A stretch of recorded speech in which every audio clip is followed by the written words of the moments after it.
Hello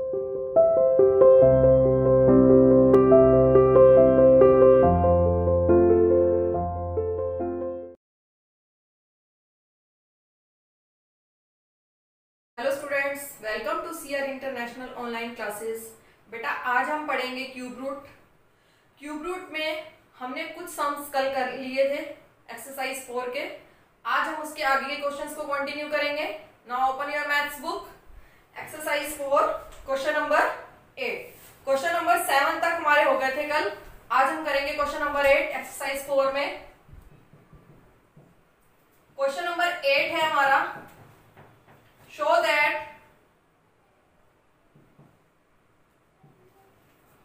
cube root of 27 multiply cube root of 125 is equal to 27 minus 125 और पूरे के ऊपर cube root.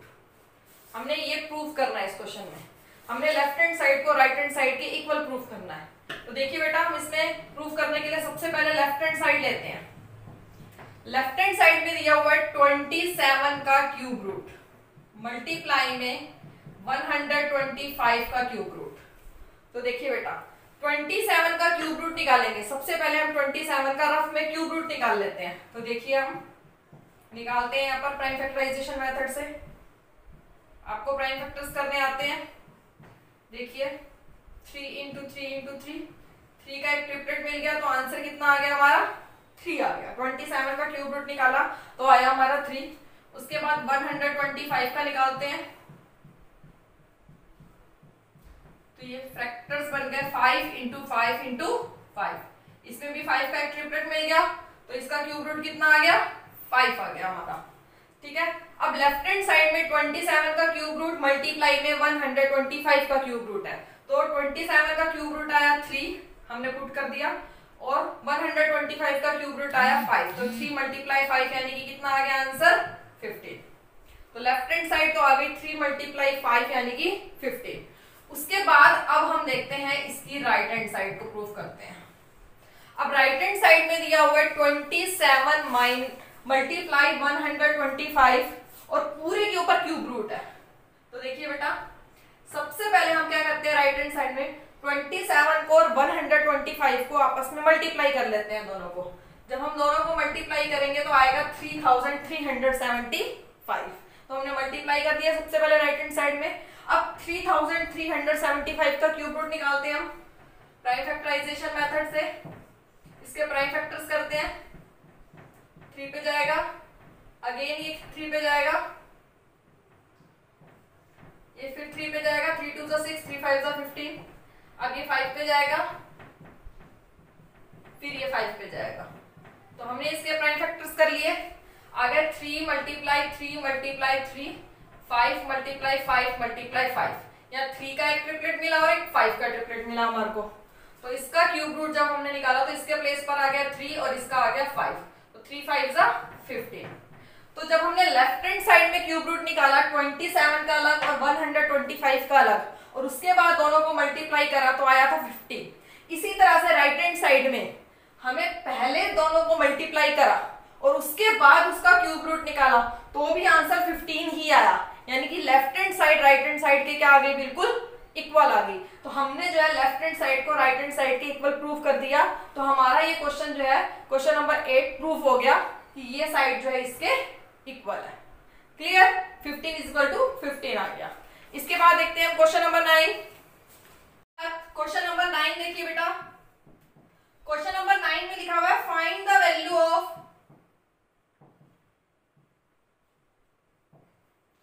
Value find out करनी है।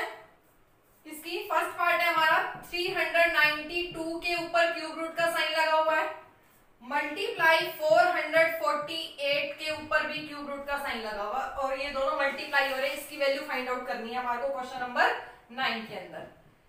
ठीक है। तो हम क्या करते हैं, सबसे पहले 392 का क्यूब रूट निकाल लेते हैं प्राइम फैक्टराइजेशन मेथड से। तो 2 पे जाएगा, ये 2 से डिवाइड होगा, 2 1 जा 2, 2 9 जा 18 और 2 6 जा 12। अगेन ये 2 पे जाएगा 98, फिर ये 2 पे जाएगा, अब ये 7 पे जाएगा। तो हमने इसके प्राइम फैक्टर्स कर लिए। इसके जो प्राइम फैक्टर्स कर लिए इसको अभी यहीं पर छोड़ देते हैं। अब 448 का क्यूब रूट निकालते हैं, इसका प्राइम फैक्टर्स करते हैं। 2 से होगा 224, अगेन 2 पे, अब फिर 2 पे, इसी तरह से हम इसके प्राइम फैक्टर्स करते जा रहे हैं। ठीक है, अब हमने दोनों नंबर्स के अलग अलग प्राइम फैक्टर्स कर लिए। अब इन दोनों के प्राइम फैक्टर्स को हम नोट करते हैं। देखिए 392 के प्राइम फैक्टर्स आए थे 2 मल्टीप्लाई 2 मल्टीप्लाई 2 और 7 मल्टीप्लाई 7 हमने लिख दिया। उसके बाद मल्टीप्लाई का साइन, इसके बाद इसके प्राइम फैक्टर्स लिखते हैं। 2 कितने टाइम्स है? 6 टाइम्स। मैं यहां पर लिख रही हूं, नीचे लिख रही हूं बाकी के। ठीक है, और मल्टीप्लाई 7। ठीक है, ये हमने इसके प्राइम फैक्टर्स लिख लिए। अब हम इसमें ट्रिपलेट बनाते हैं। देखिए यहाँ एक 2 का ट्रिपलेट बन रहा है, ये एक 2 का ट्रिपलेट बन रहा है, ये एक 2 का ट्रिपलेट बन रहा है। अब यहाँ देखिए ये 2 7 यहाँ है, एक 7 यहाँ पर है, तो है तो ये 3 7 ही, ट्रिपलेट हो सकता है कंप्लीट। तो यहाँ से एक ट्रिपलेट बन गया हमारा 7 का। तो इस 2 के ट्रिपलेट के प्लेस पर हम लिखेंगे 2, 7 के ट्रिपलेट के प्लेस पर 7, इस 2 के प्लेस पर 2 और इस 2 के प्लेस पर 2। तो हम इसको सोल्व कर लेते हैं। 2 7 जा 14, 14 2 जा 28 और 28 को 2 से करेंगे तो आ जाएगा 56। दोबारा से देखिए इस क्वेश्चन को बेटा। 392 का क्यूब रूट करा, पहले हमने प्राइम फैक्टर्स करे तो आ गया 2 मल्टीप्लाई 2 मल्टीप्लाई 2, 2 3 टाइम्स और 7 2 टाइम्स आ गया। ठीक है, उसके बाद हमने इसके प्राइम फैक्टर्स लिख लिए। इसके बाद 448 इसके प्राइम फैक्टर्स करे हमने। प्राइम फैक्टर्स करने के बाद 2 आया 6 टाइम्स, ये 3 टाइम्स यहाँ लिखा हुआ है, 3 टाइम्स मैंने नीचे लिख दिया, और 7 आया था 1 टाइम, इसको यहाँ लिख दिया। अब हमने 3 नंबर्स के जोड़े बनाए, ट्रिपलेट बनाए। तो यहाँ देखिए ये 2 इंटू 2 इंटू 2, 2 का एक ट्रिपलेट कंप्लीट हो रहा है, तो इसके प्लेस पर मैंने एक 2 लिख दिया। अब ये 2 7 यहाँ थे और एक 7 ये अलग से ही रहा, तो इन तीनों 7 का एक ट्रिपलेट बन गया। तो इन तीनों 7 के प्लेस पर एक नंबर लिख दिया 7। उसके बाद 3, ये 2 का फिर ट्रिपलेट, इसके प्लेस पर 2, इन 2 के ट्रिपलेट के प्लेस पर फिर 2।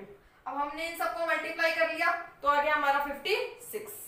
ठीक है, तो ये तो था क्वेश्चन नंबर 9, जिसमें हमने फर्स्ट पार्ट में जो इनकम्प्लीट प्राइम फैक्टर्स थे उनको आपस में यूज करा और यूज कर उसके ट्रिपलेट्स को कंप्लीट कर उसका क्यूब रूट फाइंड आउट कर लिया। क्लियर?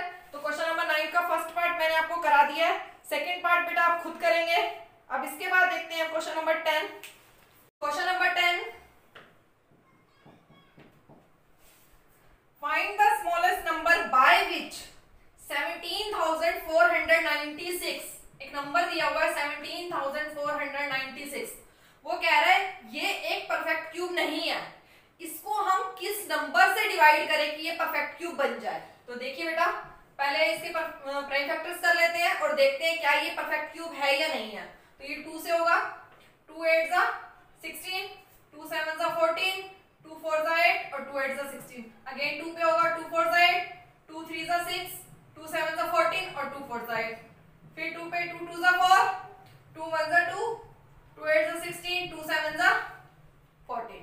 ठीक है, अब ये 2 से नहीं होगा, क्या ये 3 पे होता है? तो डिविजिबिलिटी चेक करते हैं। 2 + 1 3, 3 और 8 11, 11 और 7 कितने हो गए? 18, और 18 3 का मल्टीपल है तो ये 3 से डिवाइड होगा।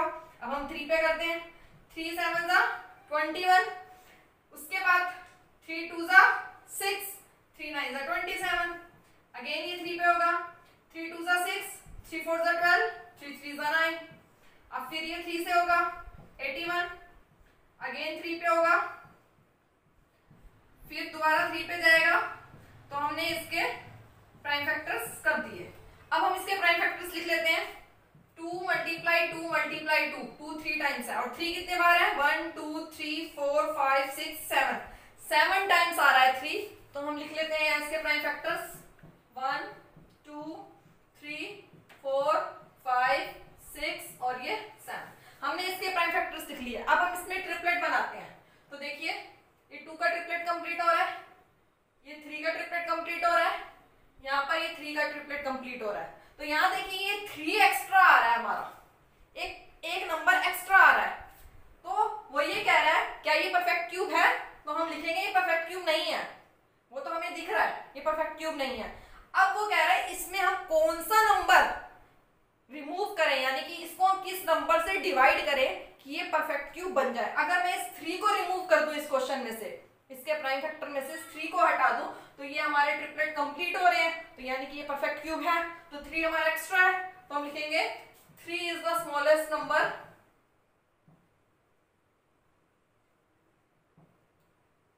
which must be divided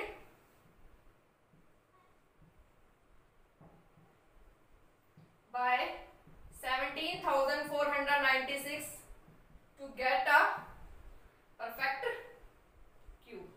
perfect cube बनाने के लिए 17,496 में से हमारे को 3 से डिवाइड करना पड़ेगा, तो हमने 3 हटा दिया। अब वो कह रहे हैं इस क्वेश्चन में कि ये तो बताइए कि किस नंबर से डिवाइड करें, उसके बाद इसका क्यूब रूट भी निकालिए। डिवाइड करने के बाद मान लो मैंने 3 से डिवाइड कर दिया, 3 हटा दिया, तो अब क्या रह गया इसके प्राइम फैक्टर्स में, ये रह गया इसके प्राइम फैक्टर्स। एक 3 हटा चुके हैं हम, या 2 का ट्रिपलेट कंप्लीट, 3 का ट्रिपलेट कंप्लीट और 3 का ट्रिपलेट कंप्लीट। अब इसके प्लेस पर 2, इसके प्लेस पर 3 और इसके प्लेस पर 3। अब 2 3 जा 6 और 6 3 जा 18। अब हमने इसका क्यूब रूट निकाल दिया, ये परफेक्ट क्यूब बन गया 3 हटाने के बाद, और इसका आंसर आ गया, इसका क्यूब रूट क्या आ गया 18। क्लियर? तो ये तो था क्वेश्चन नंबर 10। और बेटा क्वेश्चन नंबर जो 10 है वो क्वेश्चन नंबर 4 की तरह है बिल्कुल। आपने क्वेश्चन नंबर 4 करा था पहले, क्वेश्चन नंबर 4 और क्वेश्चन नंबर 10 बिल्कुल सेम है। तो क्वेश्चन नंबर 10 मैंने आपको बोर्ड पे करा दिया है, आपने क्वेश्चन नंबर 4 पहले कर रखा है। तो आज के लिए इतना ही काफी है। इसी के साथ आज हमारी एक्सरसाइज 4 कंप्लीट होती है। आज हमने 3 क्वेश्चंस करे हैं, ये तीनों क्वेश्चंस आपको अपनी फेयर नोटबुक में नीट एंड क्लीन करने हैं। तो आज के लिए इतना ही काफी। So do it and thank